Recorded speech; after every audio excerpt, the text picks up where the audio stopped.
Elle est surnommée la Dame de Fer. Kaja Kallas, avocate de formation de 47 ans, devient en 2021 la première femme première ministre d'Estonie. Elle se révèle une fervente partisane de l'Ukraine après l'invasion de la Russie. Le prix à payer pour soutenir l'Ukraine dans ses efforts pour vaincre l'impérialisme russe est peu de choses comparé à ce qui se passerait si l'agression portait ses fruits. Kaja Kallas est entrée en politique en 2011 en tant que députée du Parti libéral réformateur fondé par son père. Elle remporte ensuite un siège au Parlement européen avant de revenir sur la scène nationale en 2018. Rapidement, Kaja Kallas acquit une réputation de dure à cuire. Adversaire déterminée du Kremlin, elle ne mâche pas ses mots face à Vladimir Poutine et n'hésite pas à joindre les actes aux paroles.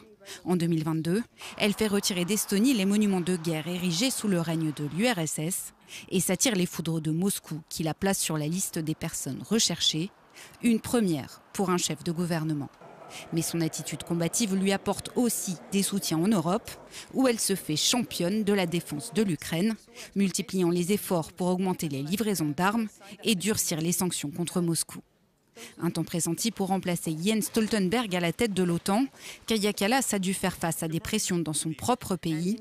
En 2023, les médias estoniens révèlent que son mari a une entreprise en activité en Russie, une affaire qui fait scandale dans l'État balte. Mais la première ministre tient bon et ne cède pas aux appels à la démission.